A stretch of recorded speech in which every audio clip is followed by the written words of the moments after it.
Well, good morning everyone. Well, we've woken up to what for us is a freezing morning of 11 degrees, but for most people I guess it's probably just a crisp morning. But up here in Atherton, 11 is pretty cold. It does get a lot colder, but it's this is about as cold as I like it. So the plan today is to do the first day of what I've dubbed our we don't know where we're going or even if we're going tour. The trouble at the moment is that with the Middle East war and all that sort of stuff, there's a fair shortage of avgas at the moment, and we all run on avgas. And the other side of it is the avgases that you can get is horrendously expensive. Some places like Birdsville, it's $5 a litre at the moment. Our plan for today is to head to Charters Towers for today and the weekend. Charters Towers has a fairly active gliding club, and we've wanted to go down there for quite a while, so we thought we might do that as the first day of our trip. After that, we're going to just wing it, just day by day, looking where we can go, where we can end up with that has fuel and accommodation, and then we'll go there. We may keep on going, we may turn around and come back.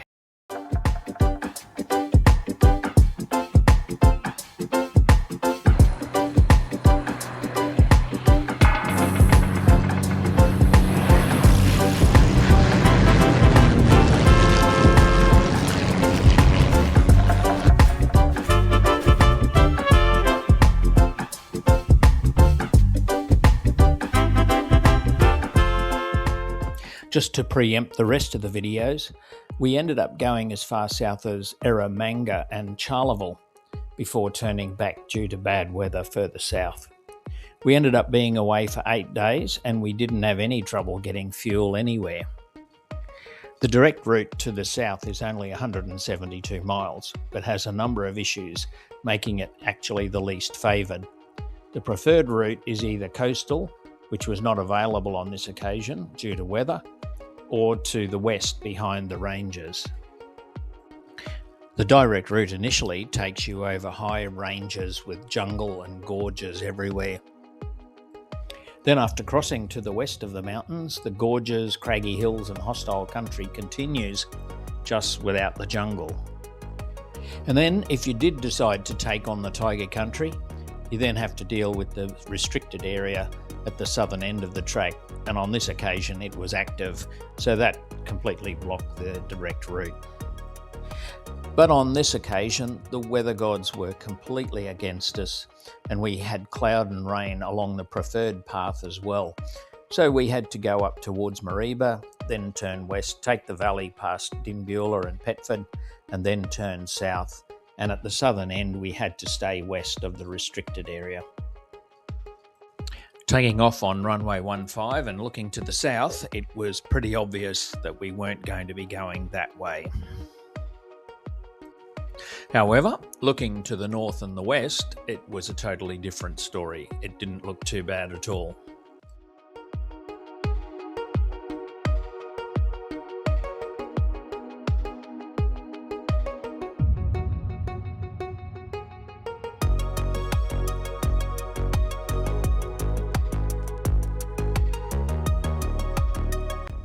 Once we got west of Dimbula and then to Petford, then we were able to turn south and head via Pinarindi down toward Greenvale.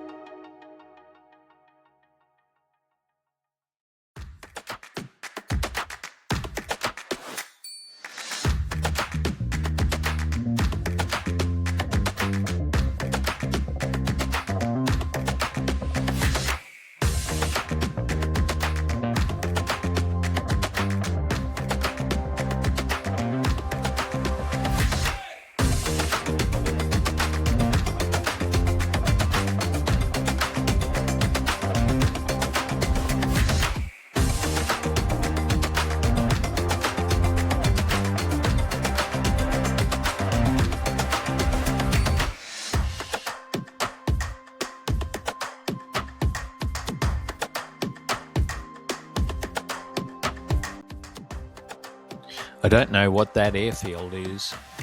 It's not actually marked on the map that I can see, and it's massive. It's all inside military restricted area zones, so maybe it's a military one, I don't know, but it looks pretty spectacular. I still can't see Charters Towers at the moment, but it's obviously there somewhere. Well, I've started descent into Charters Towers. I'm 25 miles out, and I'll do a bit of a step descent, go down to 5,500 for a while, and then down to 4,500. 3,500. Charters Towers is only 1,000 feet elevation, so circuit height's 2,000, and so I'll get there plenty of time.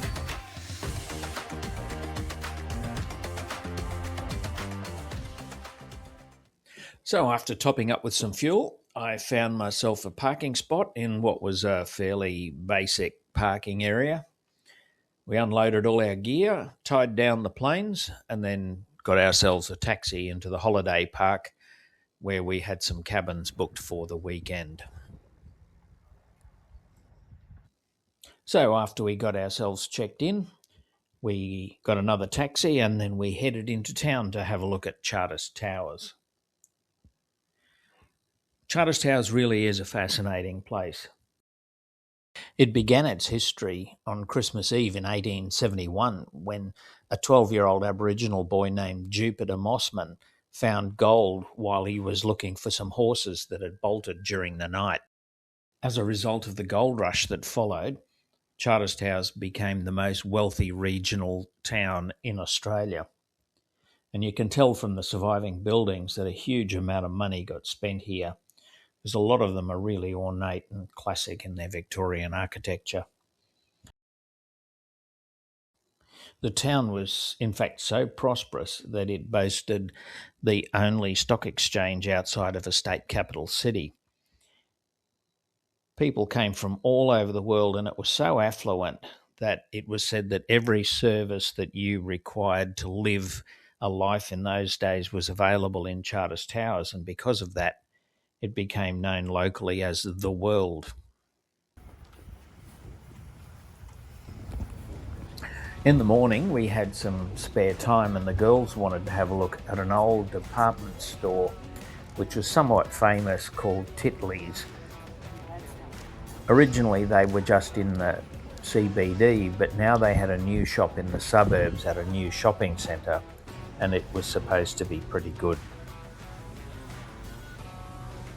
And if you didn't already know that Charters Towers was cowboy country, then one look into Titley's and you'd know better. Then we headed back into town for some lunch, and the plan after that was to head back out to the airport and try some gliding for the afternoon. When we arrived back at the airport, there was gliding underway, but we spoke to Simon, who said that although the gliding was happening, the weather was not particularly good for it. While the perfect cav okay and no wind would be great for powered flight, the gliders actually get better thermals when there's a bit of breeze and there's partial cloud cover to provide differential heating of the ground.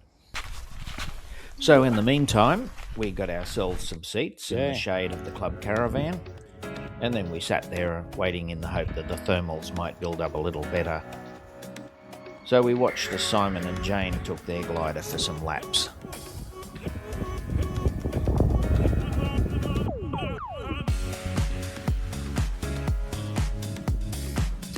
As the afternoon heated up, they decided that we could take the two-seat gliders up and we could have a go. Winch, this is glider. Stand by for the IS-28 2 up. Stand by. Standing by. So you can take up slack, take up slack. Taking up slack, taking up slack. Winch, glider beat. Full power, full power.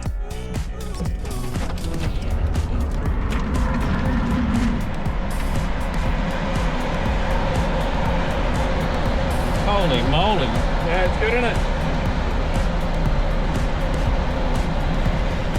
Working like a rocket.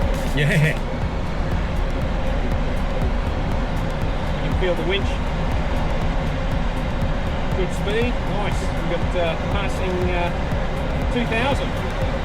There you go. That's 1,000 feet above the ground, of course. Yep.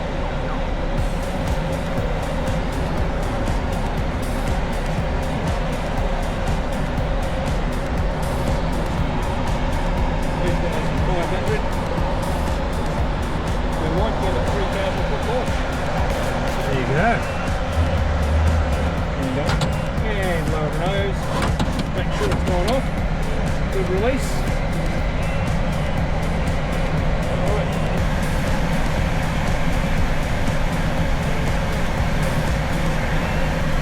Not much. Sort of things you look for try and get left just Well, dark it's usually areas. cloud, but today it's very dry atmosphere. Yeah. I'm just going to try over here a little bit. I've got a little bit of a home thermal that will normally get something. It's down there for some reason. I can't work out what it is. Yep. It's got something to do with the water, the infrastructure that you have, Yep. and the stuff there.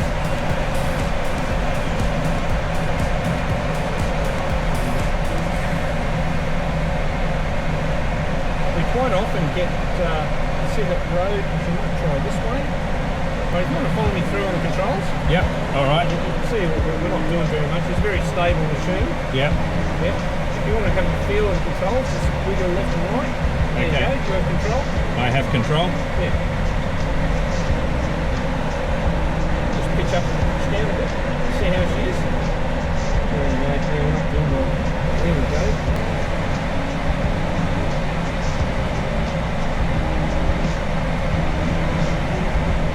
So it's like a funnel coming down into the landing area. Yep. I'm using the funnel. Normally we're over to your right about half a k, Yeah. 2,000 feet. Yep. But then we come down to about here, Yep. at about 7, so we're right on the margin. Yep. And there's nothing here either. There you go. Rightio. Gears coming down. Gears down. I think we've got a bit up there. Yeah, it's coming up now. How much? 120 feet, We'll fight for that. maybe 150 at the moment. We've got something on the runway.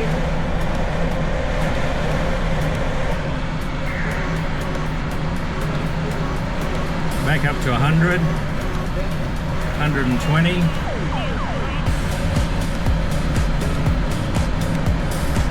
Struggle today. Yeah. So two things are going against it though. Yeah, fair enough. Still going up, I think. Yeah, we're back up to about just below 100, now 50.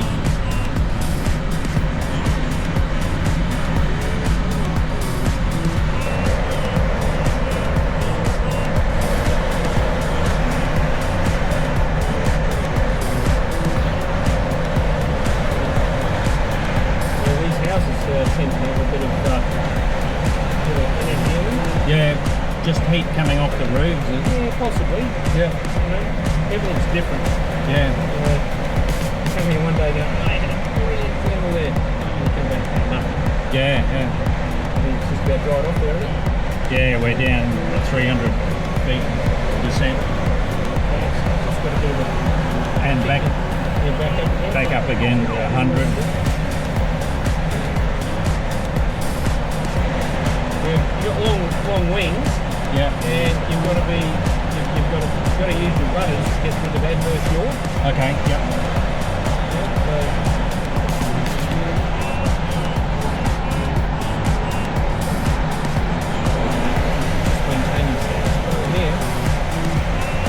So at any point, I'm staying here, so at any point I can just peel off and land. Yeah. Okay. You know, so Yep. very much.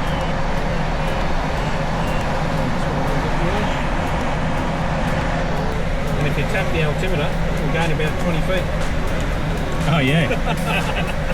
Just keep tapping it until we get. Until you get to the top. Yeah. I'm quite impressed at how tight the turn is without producing a lot of G's. We all know the angle of bank and load factor, Yep. but we're also going at about 50 knots, 55 knots. Ah, okay. You Yeah. know, centrifugal forces also increase with speed. Yes. Yeah, so now this thing's going off. Yeah. Down to 700 feet. See how it's all gone away? Yeah, we've got quite a descent going here, yeah. Yeah, okay. Alright, we're going to peel off. Go home, yeah. Yep. Got an aircraft on the finals. Just transmit. Traffic charters. Full flat. Next options we have to get us down is speed brake. Here they come. There we go. Oh yeah, you can feel the difference, eh? Yeah. Down to the land of the grass. And we're down. We'll be stable shortly. Nobody's on the runway. A little bit of an undershoot. Pushing away a bit like thrust. Yep.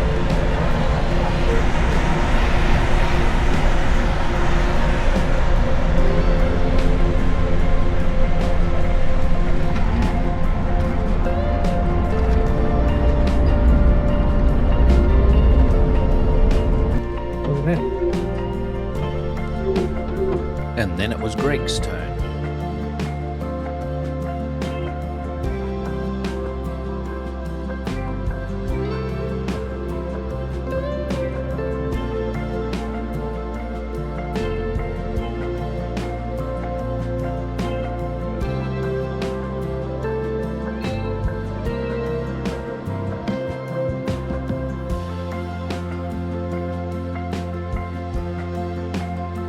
And that night, we all got together at one of the local pubs, had a great meal, and rounded out a fantastic weekend.